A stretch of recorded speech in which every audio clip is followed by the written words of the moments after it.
मैं मुड़ना चाहता हूँ यिर्मयाह की पुस्तक 29 अध्याय। यिर्मयाह इसका 29 अध्याय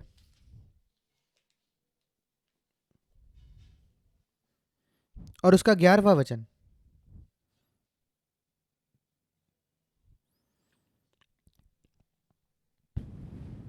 ये एक वचन है जो प्रभु ने यहूदा से कहा, जो दक्षिण का राज्य था यिर्मयाह के द्वारा। वे बंदुआई में जाने के पहले ही, बेबीलोन में जाने के पहले, वे 70 वर्ष एक अन्य जाति के राजा के अधीन जीने वाले थे और उनके लिए एक कठिन समय होने वाला था। उनमें से कुछ लोगों के लिए वे अपने घर में नहीं थे, जैसे चाहते वैसे आराधना नहीं कर सकते थे। हम में से कई होंगे जैसे जो अलग अलग जगहों में, राष्ट्रों में है, जहाँ देश जो है वो हमारे विश्वास के तरफ नहीं होता। और जो वायदा प्रभु ने उन्हें दिया वो ये था, मेरी तुम्हारे लिए कुछ कल्पनाएं हैं, और वो जो कल्पनाएं, वो जो योजनाएं हैं, वो तुम्हारे कुशल की है, तुम्हारे भले की है, हानि की नहीं, कि तुम्हें एक आशा देने के लिए, एक भविष्य देने के लिए। इंग्लिश में लिखा है ऐसा। और वो कहता है, इस पर विश्वास करते हुए अगर तुम मुझे पुकारोगे, तो 12वां वचन, और मुझसे प्रार्थना करोगे, मैं तुम्हारी सुनूंगा। पर तुम मुझे ढूंढोगे केवल तब जब तुम मुझे मेरे लिए खोजोगे। तुम मुझे पाओगे जब तुम मुझे ढूंढोगे पूरे हृदय से, संपूर्ण मन से। ये वचन है जो कई बार मेरे मन में आते हैं। हम में से हर एक अपने आप के लिए सर्वश्रेष्ठ खोजते हैं। ये कारण क्यों आप सब लोग यहाँ काम कर रहे हो गल्फ में, दुबई में, वो इस वजह से क्योंकि आपने अपने लिए कुछ अच्छा खोजा, और अपने बच्चों के लिए भी। क्या इसमें कुछ गलत है? बिल्कुल भी नहीं। जो जानवर होते हैं वो भी अपने लिए सबसे अच्छा खोजते हैं, और हमारे लिए ये अच्छा है कि हम केवल अच्छा या भला ना खोजे, बल्कि सर्वश्रेष्ठ को खोजे अपने आप के लिए। समस्या कई बार ये होती है कि हम जानते नहीं कि हमारे लिए सर्वश्रेष्ठ क्या है। इस संसार में अगर आप लोगों के विषय में बात करें, अपने लिए सर्वश्रेष्ठ खोजने के विषय में, वे केवल आराम के विषय में सोचते हैं, पैसा, समृद्धि, स्वास्थ्य, ये सब ठीक है, और परमेश्वर इनमें से किसी के भी खिलाफ नहीं है। पर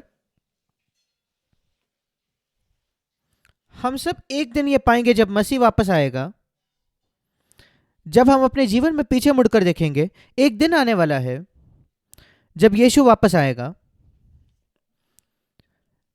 जब हम अपने पूरे जीवन को पीछे मुड़कर देखेंगे। और उस दिन से नहीं शायद जब हमारा जन्म हुआ था, पर हमारा नया जन्म हुआ उस दिन से। तो उसके पहले का जो समय है, हम परमेश्वर को नहीं जानते थे, हम उससे दूर थे, वो हम भूल चुके हैं, क्योंकि परमेश्वर ने उसके मिटा दिया है। पर जिस दिन हमारा हमारा नया जन्म हुआ, इसको याद रखिए मेरे प्रिय भाई और बहनों, आप और मैं, हम पीछे अपने जीवन पर देखने वाले हैं और सोचने वाले हैं, वो चुनाव जो हमने किए हमारे जीवन के अलग अलग मोड़ पर, अलग अलग समयों पर, वो सर्वसाधारण चुनाव नहीं कि हम किससे विवाह करेंगे, या हम कहाँ जीने वाले हैं, या कौन सी नौकरी हम करेंगे। वो ऐसी चीजें हैं जो संसार के लोग भी उसमें दिलचस्पी रखते हैं, पर उससे भी ज्यादा वो चुनाव जो हमने अपने जीवन के अलग अलग मोड़ पर किए, जिन्होंने ये निर्धारित किया हमारे जीवन के कई पहलुओं को। मैं उसके विषय में अपने आप सोचता हूं, कई बार सोचता हूं। मैं कहता हूं, प्रभु, उस दिन मैं नहीं चाहता कि कोई पछतावा मेरा हो, जब मैं अपने जीवन को पीछे मुड़कर देखता हूं, कि कोई भी चुनाव जो मैंने किया हो, अगर मैंने केवल वो चुनाव केवल कोई पृथ्वी के लाभ के लिए किया, उसमें कुछ गलत नहीं है। पृथ्वी पर अच्छे खोजना और लाभ खोजना, इसमें कुछ गलत नहीं। पर अगर मैंने ऐसा कोई चुनाव किया किसी पृथ्वी के लाभ के लिए, जिसके वजह से, जिसमें कोई आत्मिक मूल्य को मुझे खोना पड़ा, तो फिर मुझे उसका पछतावा होगा, खेद होगा।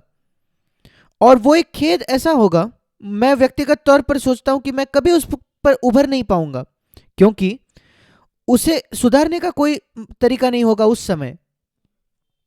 इसलिए आप जानते हैं हमारे बच्चे कैसे हैं। जैसे हमारे बच्चे बड़े होते हैं, सबसे मूलभूत समस्या सारे बच्चों के साथ वो ये होती है, उन्हें लगता है कि वो उनके माता पिता से बेहतर जानते हैं। इस वजह से वे आज्ञा नहीं मानते। अगर वे विश्वास करते कि मेरे माता पिता मुझसे बेहतर जानते हैं, वे 100% बात मानते, हर एक चीज जो आप कहते हो। वो कारण सारे अनाज्ञाकारिता हमारे बच्चों का वो ये है, वो सोचते हैं कि वे बेहतर जानते हैं। और जब वे बड़े होते हैं, जब वे अपने किशोर अवस्था में आ जाते हैं, वे सोचते हैं कि वे सही चुनाव करना जानते हैं, और हम जो उनसे ज़्यादा बुजुर्ग हैं और जो उनसे ज़्यादा बुद्धिमान है और उनसे ज़्यादा जानते हैं, हम जानते हैं कि वे गलत चुनाव कर रहे हैं। सोच कर देखिए कितने माता पिता हैं जिन्होंने अपने बच्चों को देखा है गलत प्रकार के व्यक्ति से विवाह करते हुए, क्योंकि कोई अच्छी दिखने वाली लड़की या कोई धनवान लड़का, वे उसी के साथ जाते हैं।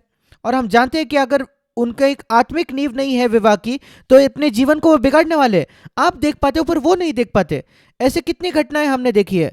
मैंने लोगों को CFC बैंगलोर में देखा है जिन्होंने अद्भुत सत्य सुने जवान होने के नाते, और वे जाकर किसी गलत व्यक्ति से विवाह कर बैठते हैं। मैं साफ साफ देख सकता हूं कि भविष्य में क्या होगा, पर वो नहीं देख पाते।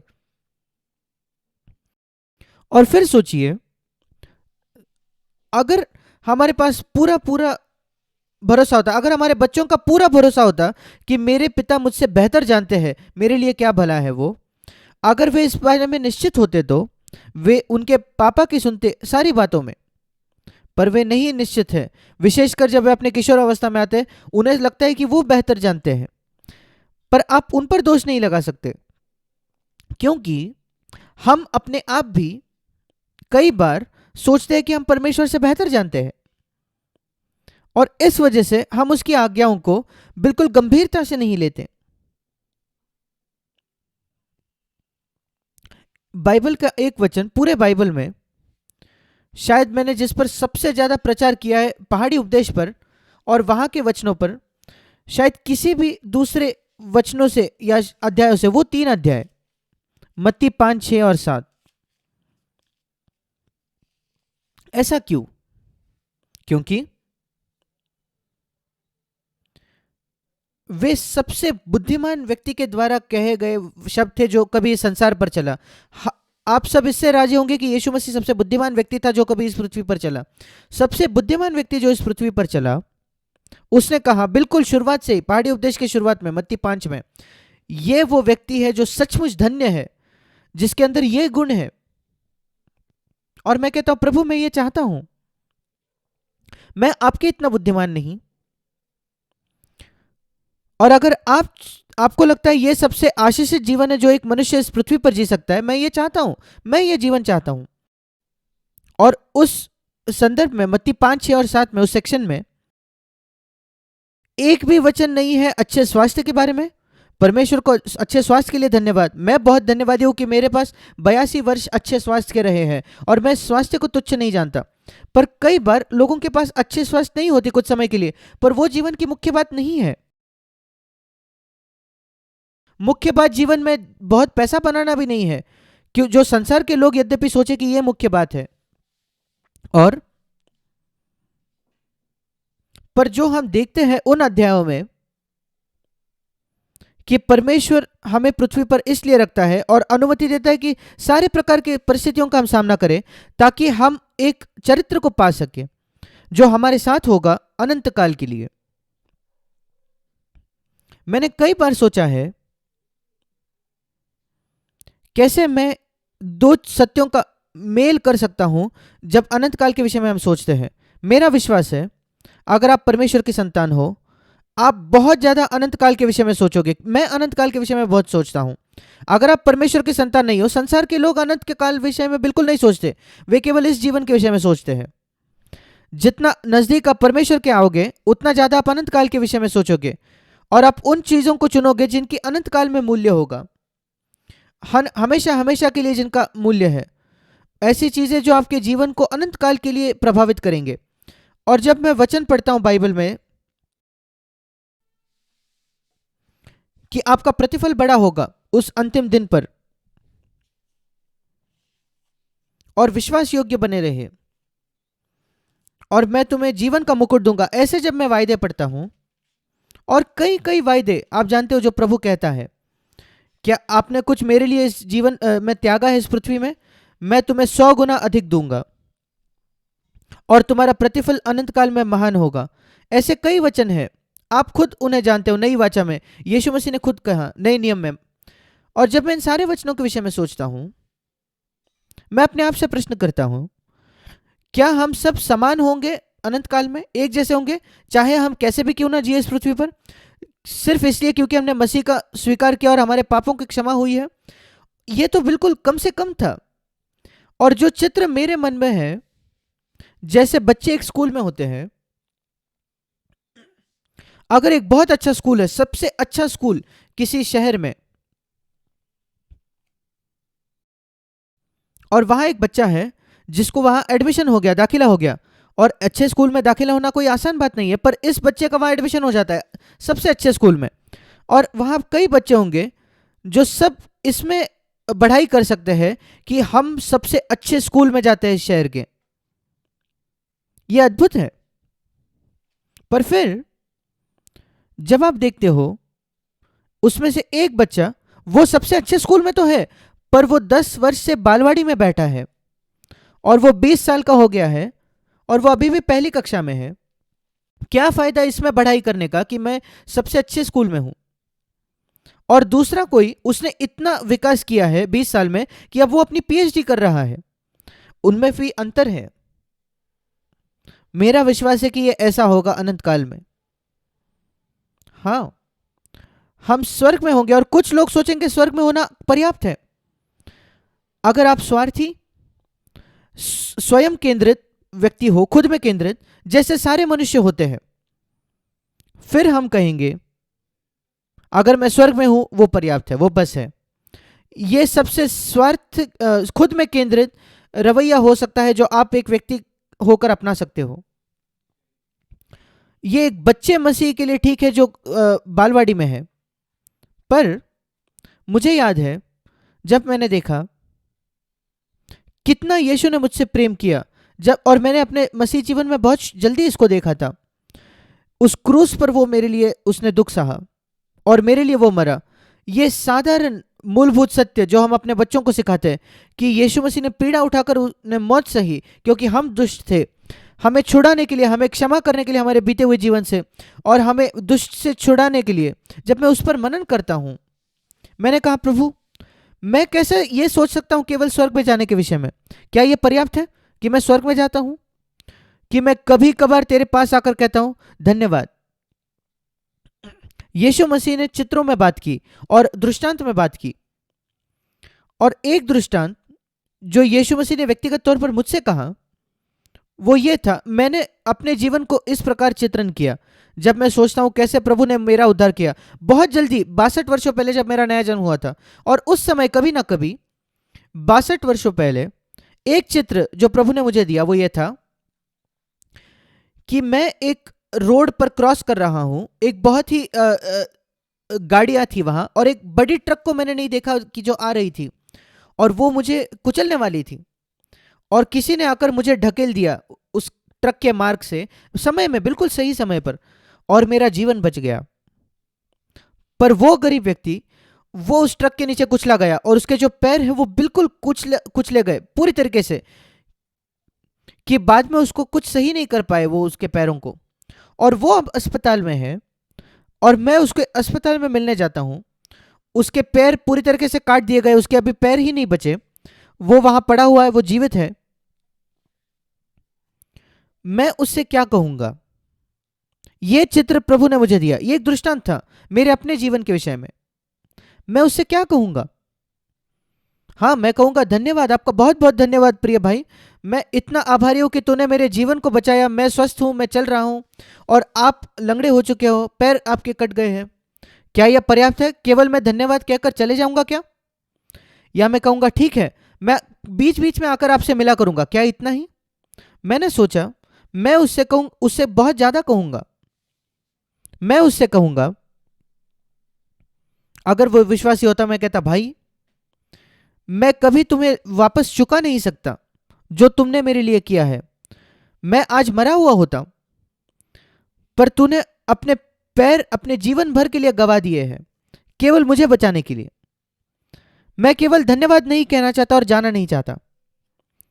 मैं कहता हूं मैं अभी तुम्हें वायदा देता हूं, उनके मृत्यु उनके माफ कीजिएगा, उनके बिस्तर के वहां होकर आप अगर 50 वर्ष जियोगे तो भी मैं उनसे कहूंगा, अगर आपको कोई जरूरत होगी जीवन में, कभी भी कोई भी प्रकार की जरूरत, आर्थिक जरूरत हो या कहीं जाकर कुछ खरीदना है या कुछ करना है, या आपको मार्केट जाना है या आपको गवर्नमेंट के ऑफिस में जाना है कुछ लेने के लिए, मुझे बुलाइए, मुझे फोन करना। और अगर मैं सबसे महत्वपूर्ण काम क्यों ना कर रहा हूं, मैं उसे छोड़ दूंगा तुरंत, और वो आपके लिए पहला काम पूरा करूंगा। मैं अपना शब्द देता हूं, वचन देता हूं। और यही मैं उनसे कहता। और ये चित्र मुझे मिला यीशु के संबंध में। उसने केवल उसके पैर नहीं कटे यीशु के, उसने अपना जीवन मेरे लिए दिया। उसने मुझे रास्ते से ढकेलकर, मैं नरक जाने वाला था, और एक ट्रक से कुचले जाने से ज्यादा बदतर है ये, और वो खुद नरक गया मेरे लिए। मैं नहीं जानता आप इसको जानते हो या नहीं। जब अंधकार था पृथ्वी पर 3 घंटों के लिए, यीशु मसीह उस क्रूस पर 6 घंटे तक लटका था। पहले 3 घंटे वो नरक नहीं गया। उसे कई चीजें करनी थी इस पृथ्वी पर। उसके माता की उसको देखभाल करनी थी। सोच कर देखिए, क्रूस पर आप होते हो और अपने विधवा माँ की उसको देखभाल करनी थी, और उसने यूहन्ना से यह सुनिश्चित करवाया कि वो ध्यान देगा उसका। पर उससे भी ज्यादा उसे प्रार्थना करनी थी कि ये सारे लोग जो उसे मारने वाले हैं, उसे मारेंगे, उनकी क्षमा हो। सोच कर देखिए कि जब आपकी मृत्यु हो रही है, आपकी इतनी इच्छा है, पिता ये लोगों को दंड मिलेगा, कृपया इनके क्षमा कीजिए, मेरे मरने से पहले मुझे उनके क्षमा करने दीजिए। क्या ही तीव्र इच्छा है लोगों को क्षमा करने की मरने से पहले। मैं कहता हूं प्रभु मुझे ऐसा बनाइए। और क्या आप जानते हो क्यों? अगर आप पढ़ोगे क्रूस पर उसे कुछ एक प्रकार का कुछ पिलाने के लिए दिया गया, जो एक एनेस्थेसिया की तरह था, भूल के जैसे था। और एक दया करते थे वो लोग, जो लोग क्रूस पर चढ़ाए जा रहे थे, ताकि वो उस एनेस्थेसिया को लेकर उनका दर्द कम हो जाए। और वो जो बहुत ज्यादा दर्द उन्हें हो रहा है क्रूस पर चढ़ाए जाने का, और यीशु ने उससे मना कर दिया। उसने कहा नहीं। क्या आप जानते हो क्यों? क्योंकि वो नहीं चाहता था कि क्रूस पर उसका दर्द कम हो और वो नींद में हो, क्योंकि उसे एक पापी का क्षमा करना था उस क्रूस पर, और उसे स्वर्ग ले जाना था। और इसलिए उसने पिता को इतना सुना, पिता ने कहा नहीं उसे मत पियो, उसे मत पियो। और इसलिए जब उसे दिया गया एनेस्थेसिया उसका दर्द कम करने के लिए, और वो एक मनुष्य था, हम जानते कितने खुश होंगे दर्द कम होने के लिए अपना। सोच कर देखिए, आप किसी ऑपरेशन से होकर जा रहे हो, आप बहुत खुश होगे कि आपको एनेस्थेसिया दिया गया, नहीं तो वो दर्द आप सहन नहीं कर पाओगे। और वो जो दर्द क्रूस पर था वो किसी ऑपरेशन से भी ज्यादा है। और पिता ने कहा वो मत पियो, और उसने उसे नहीं पिया, क्योंकि उसे क्षमा करना था उन सबको जिन्होंने उसे मारा, अपने माँ की देखभाल करनी थी। और एक चोर था जो नरक में जाने वाला था, उसके बाजू को उसे सुनिश्चित करना था कि वो व्यक्ति स्वर्ग में जाएगा। और यीशु मसीह आखिरी तक ऐसी छोटी छोटी बातों तक सतर्क था, सावधान था। और फिर जब ये सब उसने खत्म कर दिया पहले 3 घंटे में, फिर अंत में हम पढ़ते हैं उसे दूसरी बार वो दिया गया, और फिर उसने लिया। आप बाइबल को ध्यान से पढ़िए, क्यों उसने दूसरे बार लिया? क्यों उसने पहले बार वो एनेस्थेटिक नहीं लिया? क्योंकि वो कुछ करना चाहता था हम दूसरों के लिए। क्रूस पर लटके हुए उसके जीवन भर ऐसा ही वो जिया। हम आसानी से कहते हैं प्रभु मुझे तेरे जैसे बना, मुझे यीशु जैसे बना, मैं यीशु के जैसे होना चाहता हूं। क्या आप जानते हो यीशु जैसे होना क्या है? ऐसे यीशु जैसे होना क्या मतलब है? कि आप अपने आराम का इनकार करते हो ताकि आप दूसरों के लिए जियो, ताकि वे परमेश्वर के राज्य में आए। ये सच्चा शिष्य है यीशु का। और मैं धन्यवादी हूं कि मैं उससे जकड़ा गया जब मैं 21 वर्ष का था, और मैंने अपना बपतिस्मा लिया उस उम्र में। और मैं बहुत धन्यवादी हूं जब मैं पीछे मुड़कर देखता हूं पिछले 60 वर्षों में कि मैंने उन मूल्यों को समझा है बिल्कुल जवान उम्र में, कि मैंने अपने जीवन को व्यर्थ नहीं गवाया। मैं बहुत धन्यवादी हूं। ये चित्र थे, और कई बार मेरे कई संदेशों में शायद आपने मुझे चित्रों का इस्तेमाल करते हुए सुना है। ये चित्रों ने मेरी सहायता की है मेरे अपने जीवन में। मैं देखता हूं यीशु मसीह दृष्टांत का इस्तेमाल करता था, और वो मुझसे अब भी बात करता है दृष्टांत में, चित्रों में, जैसे मैंने इस्तेमाल किया अभी। और फिर आखिरी 3 घंटे उस क्रूज पर वो नर्क था। पहले 3 घंटे उसने नर्क का अनुभव नहीं किया, वो ये बाकी बातें कर रहा था जो मैंने आपको अभी बताई। फिर वो समय आया जब उसे दंड उठाना था हमारे पापों के लिए, मेरे पाप के लिए। मैं उसको निजी बनाता हूं, व्यक्तिगत बनाता हूं। मैं क्रूस पर देखकर ये नहीं कहता वो संसार के पापों के लिए मरा, मैं कहता वो मेरे पापों के लिए मरा। सारे बदतर दुष्ट बातें जो मैंने की, मेरे शुरुआती याददाश्त जब से मुझे है, और मेरे नए जन्म के बाद भी जो मूर्ख बातें मैंने की, और जो कठोर तरीके से मैंने बात की है लोगों से, या क्षमा न करने का रवैया था किसी के प्रति कुछ समय के लिए, सारे प्रकार की बातें जो मैंने मांगे रखी है दूसरे लोगों से, जो मांगे हम करते अपने पत्नी से, अपने पति से, या कई बातें, मैं कहता हूं प्रभु तू इन सारी बातों के लिए मरा, और उसकी जो पनिशमेंट, उसका दंड ये है नर्क। हमें ज्यादा क्रूस पर मनन करने की आवश्यकता है। कई लोग सोचते हैं कि यीशु मसीह क्रूस पर मरा, वे केवल उसी विषय, शारीरिक मृत्यु के विषय में सोचते हैं, वो जो दर्द था, पीड़ा थी, वो सब। मैंने ऐसे मूवीज देखे हैं यीशु के, और कई मूवीज जहां यीशु मसीह क्रूस पर चढ़ाया जाता है, और मुझे याद है मेरे जवानी के दिनों में जब कभी मैं देखता, मैं सचमुच रोता था। मैं कहता था क्या ही पीड़ा का सामना किया उसने, और उसमें खीले ठुकवाए जाते थे उसके हाथ में। पर उस मूवी, यीशु की मूवी होने के बाद अगले दिन मेरा जीवन तो वैसे के वैसे था। उसने मेरे जीवन को नहीं बदला, पर उस क्षण में मैं बहुत हिल जाता था। और मुझे लगता है आपके साथ भी वैसा ही होगा अगर आपने यीशु के क्रूस पर चढ़ाए जाने की मूवी देखी है तो। पर एक समय आया मेरे जीवन में जब मैंने यह महसूस किया कि वो जो खीले थे, वो खीले कुछ भी नहीं थे। जो उसने अनुभव किया वो नर्क था। पिता के द्वारा त्यागा गया, इसलिए वो चिल्लाया, मेरे परमेश्वर तूने मुझे क्यों त्याग दिया। जैसे मैंने कई बार कहा है, 33.5 वर्ष के लिए इस पृथ्वी पर यीशु मसीह हमेशा ऊपर देखकर परमेश्वर को पिता कहता था। पिता पिता, उसने कभी दूसरे शब्द का इस्तेमाल नहीं किया, क्योंकि इतना नजदीकी संबंध था उसका पिता के साथ। क्रूस पर भी पिता पिता उन्हें क्षमा कर, क्योंकि वे नहीं जानते वो क्या कर रहे। पहले 3 घंटों में वो कहता है पिता पिता उन्हें क्षमा कर। पर जब अंधकार छा गया और वो त्याग दिया गया, तब मेरे पापों का दंड शुरू होता है। हम जानते हैं कि पाप की दंड नर्क है और शारीरिक मृत्यु नहीं। अगर यीशु मसीह की केवल शारीरिक मृत्यु होती फिर उसने मेरे पाप का दंड नहीं उठाया है। वही हम बच्चों को कहते हैं कि यीशु मसीह हमारे पापों के लिए मरा, पर जब आप प्रौढ़ हो जाते हो आप समझते हो कि सच्चा सत्य यह है कि यीशु मसीह नर्क गया मेरे पापों के लिए, क्योंकि मेरे पापों का दंड शारीरिक मृत्यु नहीं है।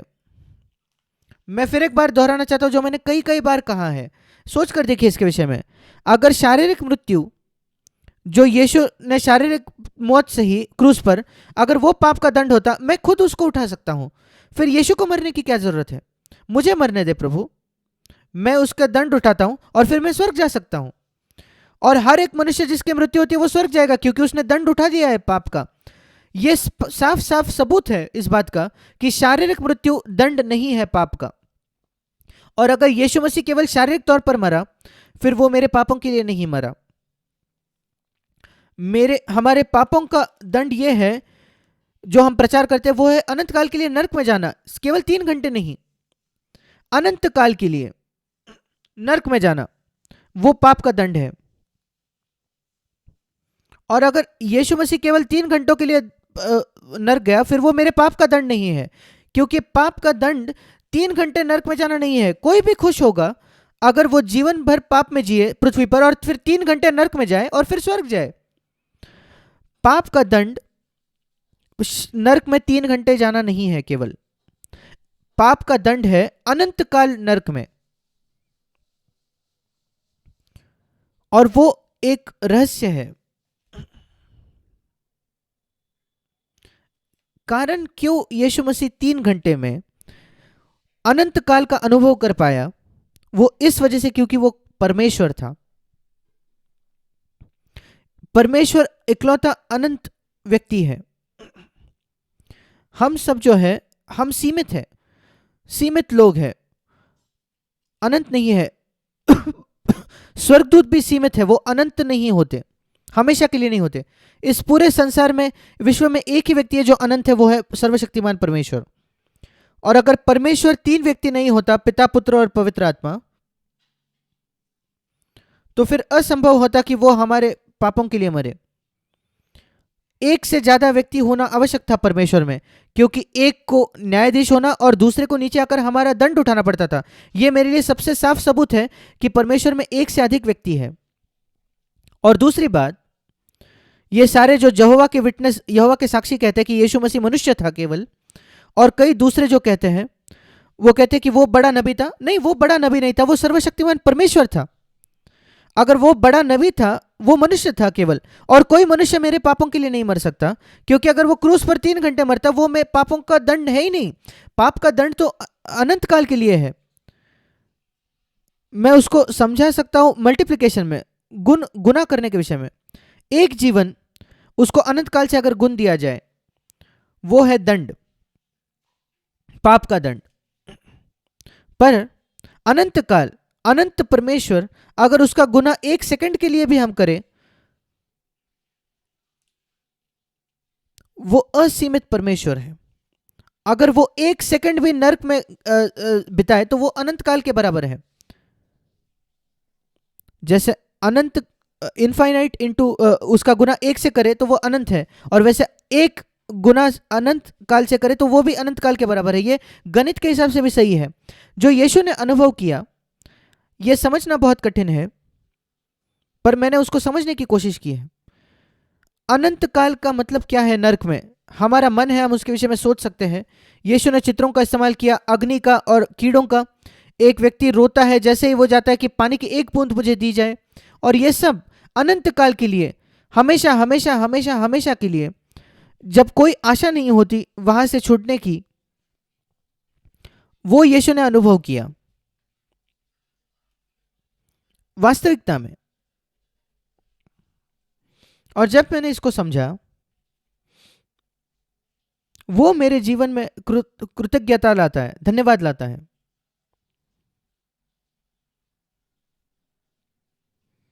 उसी ने मेरे जीवन में धन्यवाद लाया उस समय।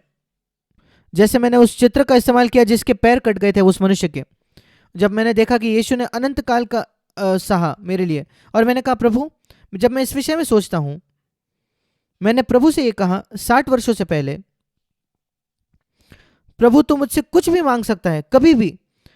मैं जैसे उस मनुष्य को कहता जिसके पैर टूट गए थे, अपने जीवन में कभी भी मुझे बुलाइए, मैं आकर सहायता करूंगा, क्योंकि मैं ये नहीं भूल सकता कि तुमने अपने पैर मेरे लिए गवाए। और मैंने वो प्रभु से भी कहा, प्रभु मैं भूल नहीं सकता इस बात को कि तू नरक में अनंत काल के लिए गया मेरे लिए केवल। इसलिए कभी भी मेरे जीवन में, शायद मैं कितना भी महत्वपूर्ण बात क्यों ना कर रहा हूं, और तू मुझसे कहता है छोड़ दो, मैं वो छोड़कर वो करूंगा जो तू मुझसे कहेगा। कोई चीज जो मुझे आनंद देती है और प्रभु कहता है मैं नहीं चाहता तुम ये करो, छोड़ दो, मैं उसे छोड़ दूंगा। मैं आप में से सबको पूछना चाहता हूं, प्रिय भाई और बहनों, हम सब कहते हैं कि हम यीशु से प्रेम करते हैं, और हम बहुत धन्यवादी है कि वो हमारे पापों के लिए मरा, पर क्या इस प्रकार का संबंध आपका मसीह के साथ है? अगर है तो ना केवल आपका जीवन आपका बहुत ही संतुष्ट करने वाला मसीह जीवन होगा। कई मसीह है, अगर आप उनसे पूछोगे क्या आपका नया जन्म हुआ है? हाँ। क्या आप स्वर्ग जा रहे हो? हाँ। क्या आप संतुष्ट हो अपने मसीह जीवन से? वे कहेंगे नहीं। और उसका कारण है कि उन्होंने कुछ प्रभु से दूर रखा है, परमेश्वर से बचा कर रखा है। और सर्वश्रेष्ठ बात, सबसे अच्छा तरीका मैं इसको समझाने का, एक स्त्री जिसका आपसे विवाह हो जाता है, पर उसके कई प्रेमी आपके पहले रह चुके हैं, और बीच बीच में वो उनमें से एक के बारे में सोचती है, किस प्रकार का विवाह आपको लगेगा आपका होगा? अगर आपके पत्नी के कई प्रेमी थे आपके विवाह से पहले, और यद्यपि शारीरिक तौर पर वो किसी के साथ नहीं है, पर उसका मन कभी ना कभी उनके पास जाता है और वो कहती है कि वो पुरुष कितना अच्छा था, और वो विचार उसके मन में आते हैं, वो कभी भी एक संतुष्ट विवाह नहीं होगा उसका आपके साथ। और बाइबल बताती है हम मसीह की दुल्हन है। और ऐसे कई कई आकर्षण है इस संसार में हमारे लिए। हम कह सकते हैं कि वो हमारे प्रेमियों की तरह है, जैसे स्त्री के प्रेमी थे उसके विवाह से पहले। और हम कह सकते हैं कि हमारे प्रेमी थे हमारे मसीह के विवाह से पहले, और मसीह के साथ हमारा विवाह होने के बाद भी वो प्रेमी हमारे मन में आते हैं। हम उनके विषय में सपना देखते हैं, हम उनके विषय में सोचते हैं। वही चुराता है उस नजदीकी संबंध के साथ मसीह के साथ। सोच कर देखिए, एक स्त्री जिसका कभी कोई प्रेमी नहीं था आपके अलावा, आप पति उसके हो, इकलौता व्यक्ति है जिससे उसने कभी प्रेम किया है, और अपने पूरे वैवाहिक जीवन में आप इकलौते हो गए उसके मन में। उसने पूरी तरीके से आपको वो समर्पित है। क्या ही खुशहाल विवाह होगा आपका। वैसे ही हमारा और मसीह के साथ होना चाहिए। जब कोई भी बात, कोई भी आराम, कोई भी पैसा, कोई भी चीज उसे ज्यादा आकर्षक नहीं बना सकता मेरे लिए। इस संसार में कोई भी चीज ज्यादा आकर्षक नहीं होगी। मेरे प्रिय भाई और बहनों, ये जीवन है मैं चाहता हूं आपके लिए, क्योंकि मैंने उसका स्वाद चखा है, अनुभव किया है, और मैं जानता हूं कि यह स्वर्ग का स्वाद है। मैं जानता हूं कितना अद्भुत स्वर्ग होने वाला है, क्योंकि मैंने उसका थोड़ा स्वाद यहां चखा है। मेरे लिए केवल सभाओं में जाना हफ्ते में एक बार, हफ्ते में 2 बार, केवल कुछ बुरी आदतें छोड़ना भी नहीं है। ये सब तो अच्छा है। हम इतना कहते हैं कि ये पाप छोड़ दो, वो पाप छोड़ दो, सीधा ही से चलो, और जो आपसे घृणा करते हैं उनसे प्रेम करो, क्षमा करो, ये सब ठीक है। पर अंतिम उद्देश्य ये है नजदीकी संबंध, संगति परमेश्वर के साथ। क्या आप उसमें प्रवेश कर चुके हो? और वो यहां पृथ्वी पर हम उसको साबित कर सकते हैं। स्वर्ग में जाना और कहना प्रभु मैं तुझसे प्रेम करता हूं किसी भी चीज से ज्यादा, और तेरे जैसा कोई नहीं है मेरे लिए, यह बहुत आसान है स्वर्ग में कहना। ये राजनीतिक दल में जुड़ने जैसा है। जब वो जीत जाते हैं चुनाव उसके बाद, और फिर लोग वहां मिनिस्टर बन सकते हैं, केंद्रीय मंत्री हो सकते हैं, पर चुनाव जीतने से पहले वो उस राजनीतिक पार्टी में नहीं जाना चाहते थे। और कई लोग ऐसे ही होते हैं, जब वे स्वर्ग जाएंगे वहां वे आनंद मनाएंगे। पर अब हमारी जो लॉयल्टी है वो साबित होती है, हमारी जो निष्ठा है वो साबित होती है। मैं कई बार सोचता हूं क्यों परमेश्वर ने अनुमति दी कि मसीह का जो इतिहास है इतना अलग होता है। पुराने नियम में तो लोगों को उसने बहुत आशीषित किया। आप देखिए कैसे लोगों को पुराने नियम में उसने आशीष की, हमेशा उन्हें छुड़ाकर, दुख और पीड़ा से छुड़ाकर प्रभु ने। आप व्यवस्था विवरण 28 अध्याय पढ़िए, पुराने नियम का सुसमाचार व्यवस्था विवरण 28 में। क्या आप जानते हो क्या है? मैं तुझे अद्भुत आशीष दूंगा, पैसे के साथ, संपत्ति। मैं तुम्हें आशीष दूंगा अद्भुत स्वास्थ्य के साथ, तुम बीमार नहीं रहोगे। व्यवस्था विवरण 28 कभी पढ़कर देखना। समृद्धि और स्वास्थ्य, पैसा और स्वास्थ्य, वो सुसमाचार है पुराने नियम का, और ये स्पष्ट है, सिखाया गया है व्यवस्था विवरण उसके 28 अध्याय में। और जब लोग आज प्रचार करते हैं स्वास्थ्य और संपत्ति का सुसमाचार, मैं कहता हूं हाँ, वो पुराने नियम का सुसमाचार है, व्यवस्था विवरण 28 है। पर मैं कह रहा हूं पर आप 2000 वर्ष पीछे चल रहे हो समय के। ये जैसे स्टोन एज के समय जीने जैसा है। उस समय जब गाड़ियां नहीं होती थी, एरोप्लेन नहीं होते थे, हम वहां जाकर नहीं जीना चाहते जब बिजली नहीं होती थी। पर लोग वही कर रहे हैं जब वो स्वास्थ्य संपत्ति के सुसमाचार की बात करते हैं। वो पुराने नियम का सुसमाचार है, व्यवस्था विवरण 28। नए नियम में स्वास्थ्य और संपत्ति नहीं, वो है आत्मिक स्वास्थ्य और आत्मिक संपत्ति। और इस वजह से जैसे ही लोग मसीह हो गए, शायद पहले दिन से ही, पहले 300 वर्षों तक मसीहत के उनका सताव हुआ। वे एक जगह नहीं हो सकते थे, उनको नौकरी छोड़नी पड़ी, उनको भागकर गुफाओं में छुपना पड़ा। यह कभी इस्राएल के साथ नहीं हुआ। जब इस्राएल को दौड़ना पड़ा, वे केवल तब जब वे आज्ञाकारी नहीं थे, तभी। पुराने नियम में हम इसको पढ़ते हैं, इस्राएल उनके शत्रुओं के सामने तभी भागता था जब वे अनाज्ञाकारी थे। और प्रभु भविष्यवक्ताओं के द्वारा कहता था कि तुम आज्ञाकारी रहो और तुरंत तुम्हारे सारे शत्रु तुम्हारे पैरों तले होंगे। जब आज्ञा नहीं मानोगे तो शत्रु तुम्हें हावी हो जाएंगे। वही हम पढ़ते हैं, आप में से 10 दौड़ेंगे एक शत्रु के सामने। पर नए नियम में ये इतना अलग है। पहले दिन से ही परमेश्वर ने अनुमति दी उनके सताव का। उसके सबसे सर्वश्रेष्ठ जो प्रेरित थे वो मार दिए गए, उनके सिर काट दिए गए अन्य जाति राजाओं के द्वारा। क्या यह मसीहत है? प्रभु उन्हें दिखा रहा था, उससे मेरे इस संसार में ऐसे लोग हैं जो अपने जीवन से दिखाएंगे कि अनंत काल उनके लिए ज्यादा महत्वपूर्ण है इस पृथ्वी से, कि भविष्य जो है अनंत काल में वो ज्यादा महत्वपूर्ण है जो इस पृथ्वी पर है उससे भी ज्यादा। हम सताव का सामना नहीं कर रहे, आप और मैं, हमने शायद 0 सताव का सामना किया है।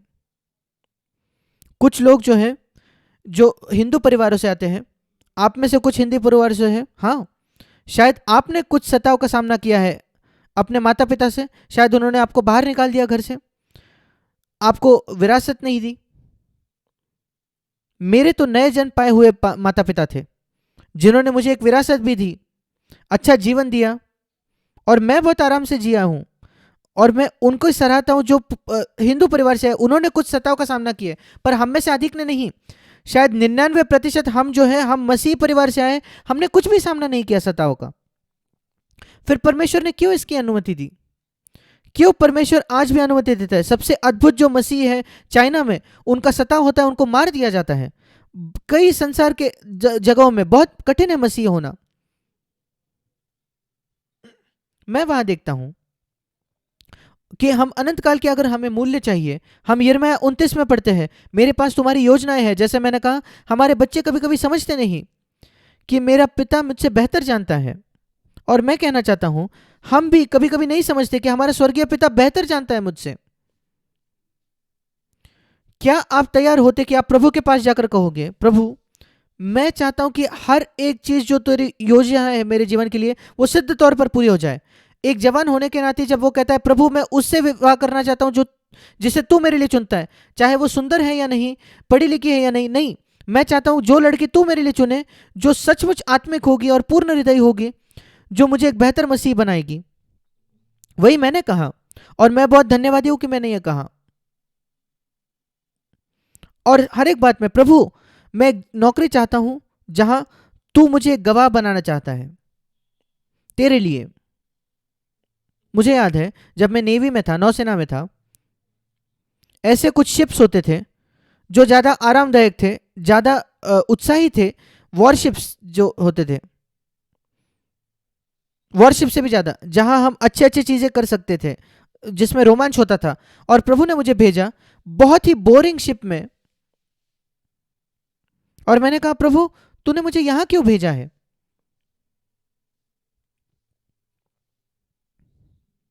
और वो जो शिप है उसके ऊपर कभी वॉर गेम्स नहीं होते थे, क्योंकि वो सर्विस की शिप थी। वो अलग अलग पोर्ट्स में जाते थे जहां सर्वे नहीं हुआ है, जहां कोई मनुष्य नहीं होते थे। इंडिया में जहां कोई भी नहीं होता है, वहां जाकर समुद्र को सर्वे करना, वहां की कोस्ट को, तट को सर्वे करना। और हम जानते थे कि वहां जाने का कोई फायदा नहीं था, हम बोर हो जाते थे शिप पर। और मैं तभी मसीह हुआ था, मेरा तभी बपतिस्मा हुआ था। उसका परिणाम यह था, मेरे पास इतना ज्यादा समय था और कुछ नहीं था करने के लिए। और वो केवल 1 साल बाद था मेरे नए जन्म के, 1961 में। और उसका परिणाम यह था, मेरे पास बहुत समय था बाइबल पढ़ने के लिए। और तभी मैंने बाइबल पढ़ाई शुरू की, बाइबल की पढ़ाई। दूसरा कोई जरिया ही नहीं था कुछ करने का। और तब मैंने देखा क्यों प्रभु ने मुझे सबसे बोरिंग शिप में भेजा, जो नौसेना में, जहां कोई नहीं जाना चाहता था। अब जब मैं पीछे मुड़कर देखता हूं, मैं कहता हूं ये सबसे अच्छी बात थी। 1 पूरा साल कोई भी बाहर जाने का जरिया नहीं था। मैं अकेला होता था अपने कमरे में बाइबल के साथ। मेरे पास दूसरे अफसरों के साथ भी ज्यादा संबंध नहीं था, क्योंकि वो दारू पीते थे, पत्ते खेलते थे, और मुझे उसमें कोई दिलचस्पी नहीं था। परमेश्वर ने कितने सिद्ध तौर पर मेरे जीवन की योजना की। मैं पीछे मुड़कर देखता हूं, मैं कहता हूं, प्रभु मैं जानता हूं तूने मेरे जीवन के लिए योजना थी, इसलिए तूने मुझे उस नाव पर डाला। ये नहीं मैंने जो उसे चुना, मैंने सोचा मेरे लिए आरामदायक था, पर तूने देखा कि वो मुझे तैयार करेगा मेरे भविष्य के लिए, जो भविष्य तूने मेरे लिए रखा था तेरी सेवा करने के लिए। और अगर आप अपने आप को समर्पित करोगे प्रभु को ऐसे, शायद वो कुछ बातें आपसे दूर रखेगा, वंचित रखेगा, जो आप चाहते हो, जो बाकी लोगों के पास है इस संसार में पर आपके पास नहीं है, पर वो आपको तैयार करेगा एक सेवकाई के लिए, उपयोगिता के उसके लिए। ऐसा क्यों कि हम में से कई इतने सालों के बाद भी, विश्वासी होने के बाद, मैं किसी की आलोचना नहीं कर रहा, मैं आपसे पूछना चाहता हूं ऐसा क्यों कि बाइबल के आपको जो ज्ञान इतना गरीब है, इतना कम है?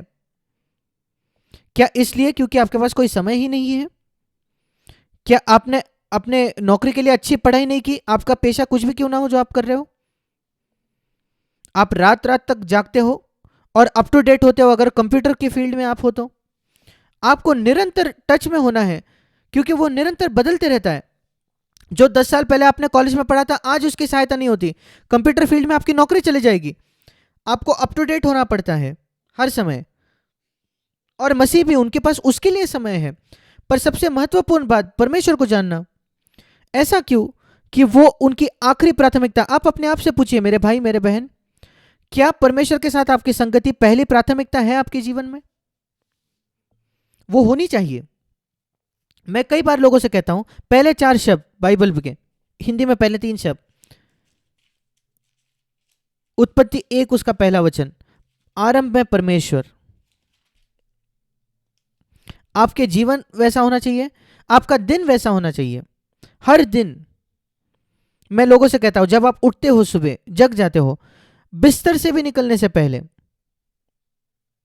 आरंभ में परमेश्वर। सोच कर देखिए, परमेश्वर के विषय में सोचिए। जैसे ही आप जगते हो, अपने आप को अनुशासित कीजिए, अपने पिता से बात कीजिए, अपने दिन की शुरुआत कीजिए यह कहने से कि हमारे पिता। यीशु ने हमें प्रार्थना करना सिखाया कि हम उसको पिता कहें। उसने बहुत ज्यादा सुरक्षा मेरे जीवन में लाई है। जब मैं परमेश्वर को पिता के तौर पर जानने लगा, मैं अपने बुद्धि में तो जानता था, ज्ञान में, कि मैंने सुना था कि पिता मेरा परमेश्वर है। मेरे नए जन्म के बाद जिस असेंबली में, जिस कलीसिया में मैं जाता था, उन्होंने कहा अब परमेश्वर तुम्हारा पिता है। वो केवल परमेश्वर नहीं है, यीशु ने कहा हमारे पिता जो स्वर्ग में है। पर मैं ईमानदारी से आपको कहना चाहता हूं, मैं परमेश्वर को मेरे पिता के तौर पर जानता था अंदर से, केवल 16-17 वर्ष बाद मेरे नए जन्म के। हाँ, उसके पहले मैं प्रार्थना करता था हमारे पिता, पर मैं उसे पिता के तौर पर जानता नहीं था। जैसे कुछ बच्चे हैं, आप में से अधिकतर आपके परिवार आपके साथ है दुबई में, पर ऐसे कुछ है जो ज़्यादा अमीर नहीं है, जिनके पास अमीर का एक अच्छी नौकरी नहीं है, वे अपने परिवार को नहीं ला सकते, उनके पास उतना पैसा नहीं होता है, वह परिवार को नहीं ला सकते, वह उनको अकेला दुबई में होना चाहिए, और उनके परिवार केरला में होते हैं या कहीं और होते हैं। और फिर एक साल में, वो साल में एक बार जाते हैं केरला में अपने परिवार को देखने के लिए। सोच कर देखिए ऐसे परिवार के विषय में। और वो जो बच्चे होते हैं जो अपने पिता को शायद 1 महीना देखते हैं एक साल में, आप उनसे पूछिए क्या आप, तुम्हारे पास एक पिता है? वो कहेंगे हाँ। वो कहेंगे हाँ। क्या आप उनको देखते हो? हाँ, कभी कभार मैं उन्हें देखता हूं, साल में एक बार। हमें उनके लिए दुख महसूस होता है, उन बच्चों के लिए। आप कितने भाग्यवान हो, आप अपने बच्चों को रोज देख सकते हो। पर सोच कर देखिए, उन बच्चे जिनके माता पिता बहुत गरीब है, वह उनके साथ गल्फ में नहीं ला सकते दुबई में, वे अपने पिता को साल में एक ही बार देखते हैं, कुछ समय के लिए केवल। पर बिल्कुल ऐसे ही कई मसीही हैं, वे अपने पिता को निरंतर नहीं देखते। उनके पिता जो स्वर्ग में है उसके बारे में बात कर रहा हूं। हाँ, कभी कभार, और इस वजह से उनका जीवन इतना शैलो है, उतला है और खाली है। इस वजह से वे बाइबल को पढ़ना गंभीरता से नहीं लेते। बाइबल उनके लिए बोरिंग किताब है। मुझे ईमानदारी से बताइए मेरे भाई मेरे बहन, क्या आपको लगता है कि आपको बाइबल से कुछ पाते हो जब आप उसे पढ़ते हो तब? या आप उसे एक परंपरा के तौर पर पढ़ते हो? हाँ, मुझे पढ़ना है, मुझे अपने विवेक को साफ रखना है बाइबल पढ़कर हर दिन। क्या उससे आप कुछ पाते हो? मैं आपको बताना चाहता हूं, मैं बाइबल 62 वर्षों से पढ़ रहा हूं, और मैं उसमें से कुछ पाता हूं अभी, कभी, हमेशा। कभी कभी एक पूरे दिन में मैं एक ही वचन पढ़ता हूं, बस उतना ही। शुरुआती दिनों में नहीं, मैं बाइबल नहीं जानता था इसलिए मैं कई अध्याय पढ़ता था, पर आजकल मैं बाइबल को जानता हूँ इसलिए मैं एक वचन पढ़ता हूँ और परमेश्वर मुझसे बात करता है और कहता है कि वहाँ मनन करने के लिए बहुत है। बाइबल बताती है जो व्यक्ति धन्य है वो नहीं जो बाइबल को पढ़ता है, जो बाइबल पर मनन करता है। हम जानते हैं भजन 1, धन्य है वो पुरुष, वो नहीं जो बाइबल को पढ़ता है, धन्य है वो मनुष्य जो उसकी व्यवस्था पर रात दिन ध्यान करता है, मनन करता है। उसका मतलब यद्यपि वो रात के बीच में उठता है, वो सोचता है जो उसने बाइबल में पढ़ा था। भजन 1 उसका दूसरा वचन, बाइबल के वचन में वो मनन करता है रात दिन। क्या आपने उस वचन को पढ़ा है? क्या आपने कभी बाइबल के वचन पर मनन किया है रात में जब आप बिस्तर में थे? आप किस विषय में सोचते हो? कभी कभी हम बिस्तर में होते हैं और हमें नींद नहीं आती है और रात के बीच में हम जग जाते हैं, या और आप कुछ समय जागे हो, आप किस विषय में सोचते हो तब? भजनकार कहता है जो व्यक्ति परमेश्वर के विषय में सोचता है जो उसने दिन में पढ़ा था, ऐसा व्यक्ति इतना धन्य, इतना आशीषित है। एक अद्भुत वायदा है यहां जिसने मुझे आशीषित किया है। जो कुछ वो करता है वो उसमें सफल होगा। ये मनुष्य जो बहुत तीव्र इच्छा रखता है कि उसका पिता उससे बात करे, नजदीकी तौर पर वो चाहता है कि पिता उसके पास हो और वो बाइबल परमेश्वर के वचन को पढ़ता है। शायद वो पढ़ता नहीं, उसके पास बाइबल नहीं है निरंतर, पर वो जो उसने पढ़ा या सुना जो उसके मन में, उस पर मनन करता है दिन भर। जब भी उसे समय मिलता है, थोड़ा समय मिले, कुछ क्षण मिले उसके काम के बीच, या वो गाड़ी चला रहा है या जो भी है, कुछ वचन उसके मन में आता है और वो उस विषय में सोचता है और वो एक निजी संबंध बनाता है अपने पिता के साथ। वो एक धन्य पुरुष है। और यहां लिखा है जो कुछ वो करे वो सफल होता है, जो कुछ वो छूता है वहां एक आशीष होगी। ये क्या ही तरीका है जीने का। जब मैंने इसे पढ़ा, मैं कह रहा हूं प्रभु मैं ये जीवन चाहता हूं, मैं ऐसे जीना चाहता हूं। ये जीवन मैं चाहता हूं कि मेरा जीवन आशीषित होगा हर दिन और आत्मिक तौर पर मैं उन्नति करूंगा, सफल रहूंगा हमेशा। मैं गरीब, आप जानते हो गरीबी से होना, आर्थिक तौर पर गरीब होना क्या है। जो गरीब व्यक्ति बहुत संघर्ष कर रहा है आर्थिक तौर पर, उसके जरूरतें पूरी नहीं होती। आप लोग ऐसे नहीं हो, आपके पास पर्याप्त है, पर्याप्त से भी ज्यादा है आपकी जरूरतें पूरे करने के लिए। सोच कर देखिए, अगर आत्मिक तौर पर भी आप ऐसे हो सके, जब आप संघर्ष नहीं कर रहे दिन प्रतिदिन पाप पर विजय पाने के लिए, पर विपुलता है, बहुतायत है, जब आपके पास पैसे की कोई कमी नहीं है, आपका पैसा इतना स्वतंत्र होता है इस पृथ्वी पर, आपका जीवन आत्मिक तौर पर ऐसा होता है जब आपको परमेश्वर के धन मिलते हैं, एक स्वतंत्रता होती है जो हमारे जीवन में आती है। जो संसार का समानता यह है कि उस व्यक्ति को संघर्ष नहीं करना पड़ता पैसे के लिए, उसके पास बहुतायत है। और आत्मिक तौर पर जो है, मैं उस विषय में बात कर रहा हूं, ऐसी बहुतायत कि कभी समय नहीं होता जब वो आशीषित नहीं है। ऐसा एक भी क्षण नहीं है उसके जीवन में जब वो बोर हुआ है। क्या आप बोर हो जाते हो अपने मसीह जीवन से? क्या आपको लगता है आपका मसीह जीवन एक परंपरा जैसा है, आपको सभा में जाना एक बोझ लगता है? नहीं, मेरे लिए तो बिल्कुल इसका विपरीत है। वो दिन जब सभा नहीं होती तब मैं बोर होता हूं। सभा के लिए जाना तो मेरे लिए बहुत उत्साही है, क्योंकि परमेश्वर प्रभु की उपस्थिति है वहां। मैं सोचता हूं कि हम में से कई, हमारे एक संतुष्ट अनुभव नहीं है हमारे स्वर्गीय पिता के साथ और यीशु मसीह के साथ, और मैं आपको उसका कारण बताना चाहता हूं। क्योंकि हम विश्वास नहीं करते कि परमेश्वर की योजना हमारे लिए सर्वश्रेष्ठ है। सब कुछ जो वो हमसे कहता है वो सर्वश्रेष्ठ है मेरे लिए। उदाहरण के तौर पर, जब वो कहता है तुम्हें हर एक को क्षमा करना है जिसने आपको चोट पहुंचाई है, 99% नहीं, हर एक व्यक्ति को पूरी तरीके से उन्हें क्षमा कीजिए, चाहे उन्होंने जो कुछ क्यों ना किया हो आपके खिलाफ। क्या आप ईमानदारी से कह सकते हो कि इस प्रकार आप जीते हो हर दिन, कि एक भी मनुष्य नहीं है इस पृथ्वी पर जिसके खिलाफ आपके हृदय में कोई ग्रज है, कोई आपने बुराई रखी है मन में, जो कुछ दुष्ट उन्होंने किया होगा आपके परिवार के लिए, कोई हानि उठाई होगी आपके परिवार ने, आपको हृदय में कोई कड़वाहट नहीं है, कोई ग्रज नहीं है? मैं अपना हाथ उठाकर कह सकता हूं ये मेरे जीवन में सच है, और ये एक कारण है मेरा जीवन इतना खुशहाल है, खुश है। ये नहीं कि किसी ने मुझे हानि नहीं पहुंचाई है। मैंने प्रभु की सेवा की है अब 56 वर्षों तक, पूर्णकालीन सेवा, और आप निश्चित हो सकते हो कि मैं शैतान का ज़्यादा एक हमले का निशाना हूँ। शैतान मुझ पर ज़्यादा निशाना साधता है आपसे ज़्यादा, और वो मुझे दूसरे लोगों के द्वारा मुझ पर निशाना करता है और कई तरीके से मुझे तकलीफ दी है, पर मुझे मेरे पास उनके खिलाफ कुछ नहीं है। मैं आसानी से कह सकता हूं पिता उन्हें क्षमा कर, वे नहीं जानते वो क्या कर रहे हैं। उन्होंने मुझे हानि नहीं पहुंचाई, जो कुछ उन्होंने किया वो मेरे भले के लिए काम किया। मैं उस पर विश्वास करता हूं, रोमियो 8:28। और हर दिन मैं कह सकता हूं प्रभु इस पृथ्वी पर एक भी मनुष्य नहीं है जिसे मैंने क्षमा नहीं किया है। कृपया आप भी ऐसे जिए, हर दिन आपका जीवन आशीषित होगा। और दूसरी बात जो बाइबल कहती है कि हमें हमेशा अपने आप को नम्र करने की कोशिश करनी है, खोजना है। क्या आपको याद है कैसे यीशु ने कहा, कुछ लोग जब किसी खाने के लिए जाते हैं वो सबसे महत्वपूर्ण स्थानों को ले लेते हैं। वो कहता है कि वो ऐसा मत करो, सबसे निचला स्थान लो। लूका 14 में ये लिखा है, सबसे महत्वपूर्ण स्थान मत खोजे, या आपसे महत्वपूर्ण व्यक्ति आएगा और आपको कहा जाएगा कि यहां से छोड़कर नीचे जाइए, और इसलिए वो कहता है सबसे नीचे का स्थान उठाइए। और एक दिन जो वो भोजन देने वाला है वो आपको आकर कहेगा कि ऊपर आइए। ये छोटी छोटी बातें हैं, और मैं कहता हूं प्रभु मैं यही करना चाहता हूं। मैं आखिरी स्थान लेना चाहता हूं हर जगह। मैं जाना माना नहीं होना चाहता, महान नहीं होना चाहता, ऐसा कुछ भी नहीं इस पृथ्वी पर। मैं मसीह जगत में भी जाना माना नहीं होना चाहता, मैं आखिरी स्थान लेना चाहता हूं हर जगह।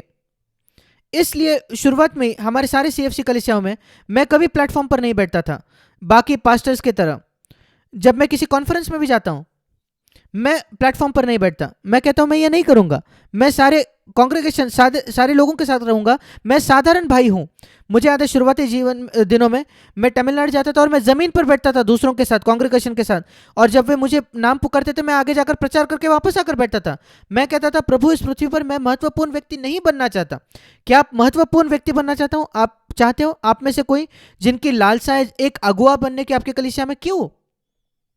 लोगों की सहायता करने के लिए, उनकी सेवा करने के लिए, या जानने, ताकि आप जाने जाओ कि आप एक महत्वपूर्ण अगुए हो? कई कारण है क्यों लोग अगुए बनना चाहते हैं। एक तो यह है कि आप जरूरतमंदों की सेवा करना चाहते हैं, और दूसरे कि आप जाने चाहते हो कि एक महत्वपूर्ण व्यक्ति आप हो। मैं आशा करता हूं कि आप सेवा करना चाहते हो लोगों की। अगर हम विश्वास करते हैं कि परमेश्वर की योजना हमारे जीवन के लिए सर्वश्रेष्ठ है, और जब वो कहता है अपने आप को नम्र करो, अपने आप को नम्र करो, ऐसे शब्द आप पुराने नियम में नहीं पाते। अपने आप को नम्र करो ये नई नियम की आज्ञा है। यीशु ने कहा मुझसे सीखो क्योंकि मैं नम्र हूं, दीन हूं और सौम्य हूं, कोमल हूं अपने हृदय में। क्या आप उस वचन को जानते हो? ये बहुत महत्वपूर्ण वचन है। मेरे साथ निकालिए मत्ती 11 उसका 29 वचन।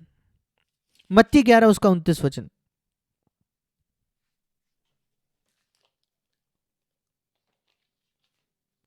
उस वचन के बीच में मुझसे सीखो। ऐसी कई बातें हैं जो मसीहों को सीखने की आवश्यकता है। कैसे प्रचार करते हैं, मसीह खोजते हैं जिससे सीखने के लिए। कैसे प्रचार करते हैं लोग? 3 साल बाइबल स्कूल जाते हैं प्रचार कैसे करें सीखने के लिए, हिब्रू सीखने के लिए, इब्रानी भाषा यूनानी सीखने के लिए, बहुत सारी बेकार बातें। पर एक चीज जो प्रभु ने, यीशु ने कहा सीखने के लिए लोगों को, वो नहीं सीखते। यीशु ने कभी हमसे नहीं कहा कि हम बाइबल उससे सीखे। मुझसे नम्रता और कोमल होना सीखे, अपना जीवन बिताए यीशु से नम्रता, परमेश्वर के सामने सीखना, और मन में दीनता या कोमलता अपने पत्नी से पेश आने में, अपने पति से। हम कोमल नहीं होते जब हम अपने पति से बात करते हैं। मैं बहुत दुख से ये कहना चाहता हूँ जो मनुष्य हैं वो कोमल नहीं होते, वो बहुत कठोर होते हैं अपने बातचीत में, रवैये में। ऐसा क्यों? इतने साल बाद भी हम कठोर हैं। मैं आपको बताता हूँ क्यों। क्योंकि आपने कभी मत्ती 11:29 को गंभीरता से नहीं लिया। हम बैठकर गीत गा सकते हैं, सुंदर सुंदर गाने, और अपने गाने को हम सुधार सकते हैं, पर यह सब व्यर्थ है अगर हम नम्रता और कोमलता नहीं सीखे तो। हिंदी में नहीं लिखा, इंग्लिश में कोमलता लिखा है। मैं आपको उस कक्षा में डालना चाहता हूं आज से कि आप कहे प्रभु मैं ये 2 बातें किसी भी चीज से ज्यादा सीखना चाहता हूं जो आपने कहा, मुझसे कोमलता और नम्रता सीखो हृदय में मुझसे। और मैं वो करना चाहता हूं प्रभु आज से, क्योंकि हमने यिर्मयाह 29 में क्या पढ़ा कि मेरे तेरी ये योजनाएं हैं, तेरे भलाई के योजना के लिए, तेरे अच्छाई के लिए योजनाएं। और अगर आप इसका पीछा करोगे तो, और यहां लिखा है मत्ती 11:29 में, तुम हमेशा अपने मन में विश्राम पाओगे। कोई चिंता नहीं होगी, कोई टेंशन नहीं होगा, दबाव नहीं होगा, कोई डर नहीं होगा, चाहे कितने भी यहाँ उतार चढ़ाव क्यों ना हो आपके आसपास, आप बहुत ही शांत होगे। आपके पास एक हियाव होगा, परमेश्वर पर भरोसा होगा कि परमेश्वर मेरा पिता है। ये सबको नहीं मिलता, ये उनको मिलता है जो सीखना चाहते हैं नम्रता और कोमलता यीशु से। और इसलिए जब मैं यीशु के पृथ्वी के जीवन को देखता हूं, मैं देखता हूं उसकी नम्रता, उसकी कोमलता। मैं कहता हूं प्रभु मैं ऐसा होना चाहता हूं। ये वो बातें हैं जिस पर हमें ध्यान देना है मेरे भाइयों और बहनों। ये हमारे व्यक्तिगत जीवन को बदल देगा, वो हमारे पारिवारिक जीवन को बदल देगा। मैं इससे ज्यादा भी कुछ कहना चाहता हूं इससे आगे। भजन 139, भजन 139 139, ये दूसरा अद्भुत भजन है,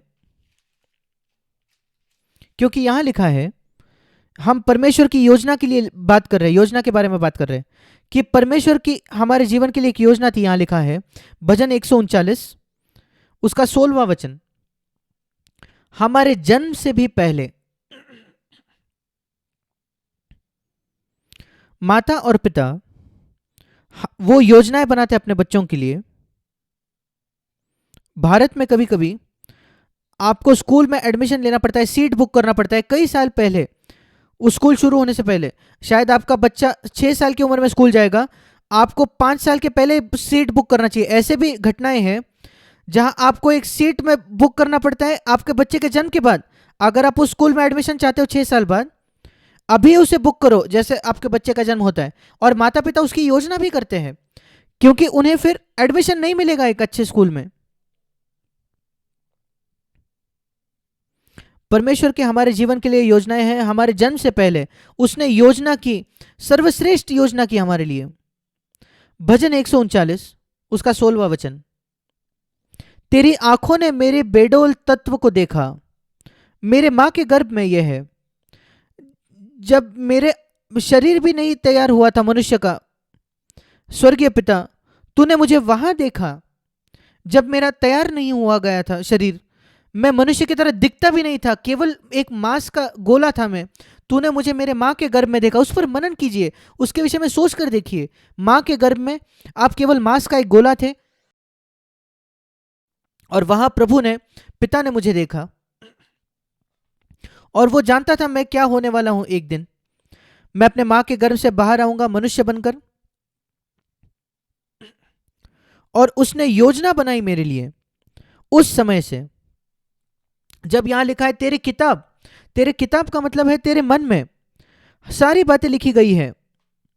तेरे पुस्तक में मेरा जन्म कहाँ होगा, मेरे माता पिता कौन होंगे, मैं कहाँ पढ़ाई करूंगा, मैं कहाँ बड़ा होऊंगा, और एक दिन मैं अपना जीवन मसीह को दूंगा, और कैसे मेरा जीवन उसके बाद होना चाहिए, कौन सी नौकरी मुझे करनी है, किससे मुझे विवाह करना है। ये सब की योजना हो चुकी है।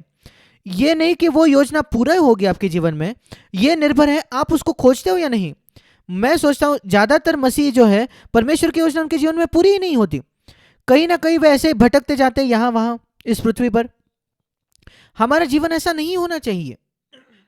हमारा जीवन हमारे जन्म से ही हर दिन योजना की गई है, उस दिन तक जब हम खत्म नहीं करते अपने पृथ्वी के जीवन को।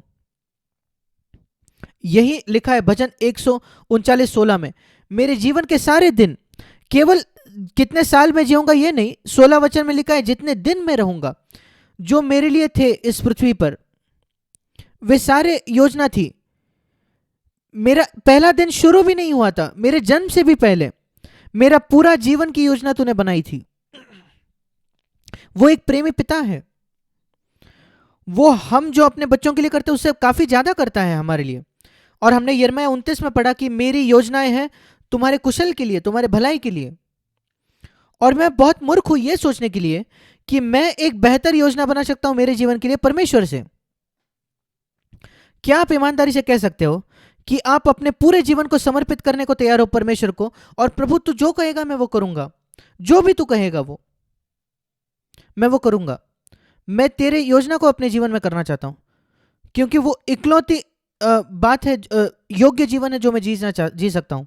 कुछ लोग सोचते हैं, कई मसीह इसमें सोचते हैं कि सबसे महान बात है पूर्णकालीन सेवा में जाना, फुल टाइम में जाना। नहीं, परमेश्वर की इच्छा यह नहीं है कि हर कोई फुल टाइम काम करे, पूर्णकालीन सेवा करे। जब आप मसीहों को देखते हो, मैं सोचता हूं 1% मसीहों से भी कम, विश्वासियों से भी कम, उनकी बुलाहट है कि वो पूर्णकालीन मसीह सेवा में हो, फुल टाइम सेवा में हो। 99% मसीह परमेश्वर की योजना 99 उसके बच्चों के लिए है, 99% कि वे किसी काम में हो, कोई नौकरी करे। इस वजह से CFC में हमने प्रोत्साहित किया लोगों को कि वे कोई काम करे, नौकरी करे। और इसलिए हमारे सारे जो प्राचीन हैं, अगुए हैं, हमारे सारे 100 कलीसियाओं में हम बहुत अलग कलीसिया है, अनोखी कलीसिया है। हमारी कोई फुल टाइम लोग नहीं है जिनको सपोर्ट मिलता है किसी कलीसिया से। हर कोई अपने खर्चे संभालता है, अपने आप का सपोर्ट करता है। और हम लोगों को प्रोत्साहन करते हैं कि आप अपने नौकरी में विश्वास योग्य रहे। परमेश्वर की आपके लिए योजना है और आप सुनिश्चित करें उस योजना को आप पूरी करें, और ऐसी चीज़ों के पीछे ना दौड़े जो आपके जीवन में योजना नहीं है। ये नहीं कि परमेश्वर स्वर्ग से कहेगा यहाँ जाओ वहाँ जाओ। अगर हम नम्रता में चले, ये मैंने पाया है, मैं स्वर्ग से आवाज नहीं सुनता यहाँ जाओ वहाँ जाओ, पर मैंने पाया है अगर मैं नम्रता में चलूँ तो, और मैं कहूँ प्रभु मैं तुझ पर निर्भर हूँ हर एक बात के लिए, अचेत तौर पर वो मेरे जीवन का मार्गदर्शन करेगा और मैं उसके जीवन से ना चूकूंगा, उसकी इच्छा से ना चूकूंगा अपने जीवन में। मैं यही चाहता हूं आप में से हर एक के लिए कि जो परमेश्वर ने योजना आपके लिए निर्धारित की कि वो पूरी हो जाए। हम कई बार प्रार्थना करते हैं, प्रभु मैं चाहता हूं अपने जीवन से तुझे महिमा दूं। एक ही तरीका ही मैं परमेश्वर को महिमा दे सकता हूं इस पृथ्वी पर, और जो यीशु ने कहा यूहन्ना 17:4 में, मैंने तेरे नाम को महिमा दी है उस काम को पूरा करके जो तूने मुझे दिया था। यीशु ने भी, ये परमेश्वर का उसके लिए एक योजना थी, वो जो चाहे वो नहीं कर सकता था।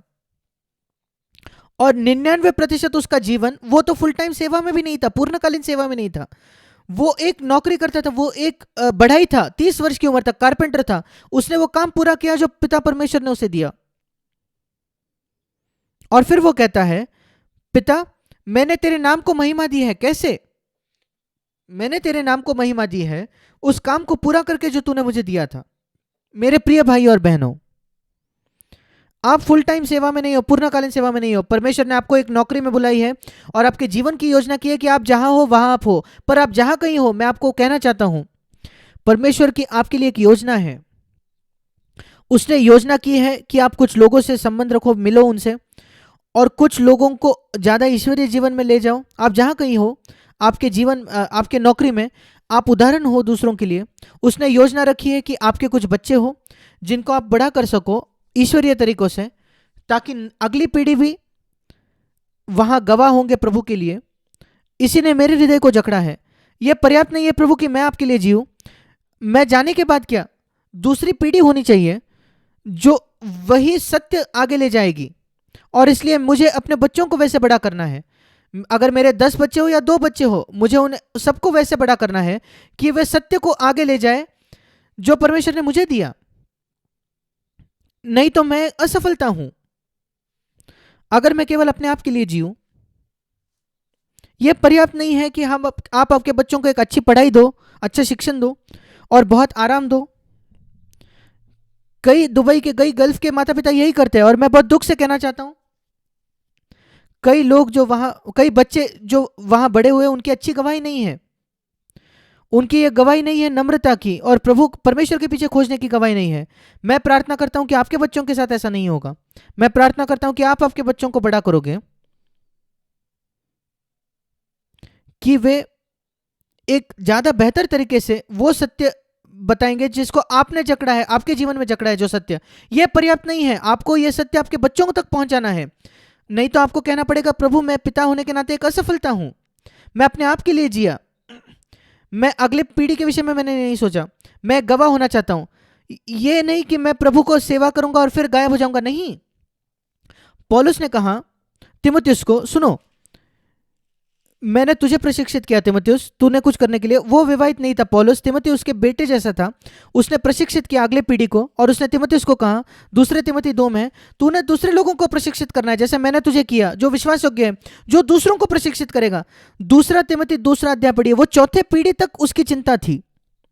परमेश्वर का हमारे लिए एक योजना है और हमें अपने बच्चों के लिए एक योजना रखनी है। केवल ये नहीं कि वो एक अच्छा शिक्षण पाए, वो तो ठीक है, वो ठीक है, उन्हें सबसे अच्छा शिक्षण दीजिए, अच्छे नौकरी उन्हें मिले, पर वे गवाह हो मसीह के लिए और विश्वास योग्य भी हो सारी हर छोटी बात में।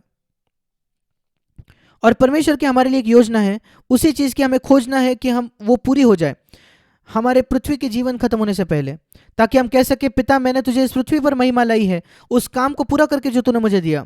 और यद्यपि हम उसके विशिष्ट डिटेल्स ना समझ पाए परमेश्वर की योजना की, यहाँ दो बातें हैं, नम्रता और कोमलता यीशु से सीखे, मुझसे सीखे, बाकी चीजें सही जगह पर गिर जाएंगी, हो जाएंगी। हर परिस्थिति में कहिए प्रभु मैं कैसे प्रतिक्रिया दे सकता हूं इस परिस्थिति में, नम्रता से और कोमलता से।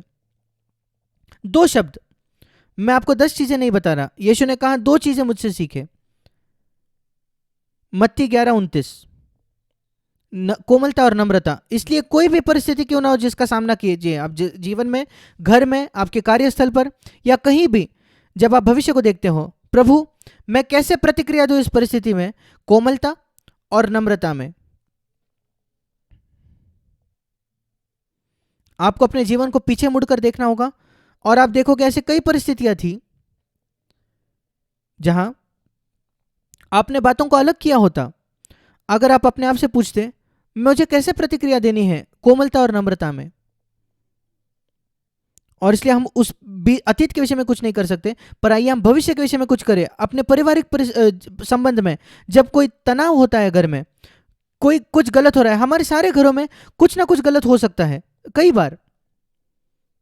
पति पत्नी, आपको क्या कहना है, प्रभु अब एक समस्या है यहां, मैं कैसे प्रतिक्रिया दूं इस समस्या को, नम्रता और कोमलता में, आप मुझे बताइए, मैं वो करना चाहता हूं। सोच कर देखिए हमारा घर कितना अलग होगा। सोच कर देखिए क्या ही स्वर्ग का एक वातावरण हमारे घर में होगा, हमारे बच्चे बड़े होंगे ये जानते हुए, उस वातावरण को जानते हुए। परमेश्वर आप सबको आशीष दे। धन्यवाद। आइए हम प्रार्थना करेंगे। स्वर्गीय पिता, जैसे हम तेरे सामने झुकते हैं, ऐसे बहुत कुछ है जो हमें आपसे सीखना है।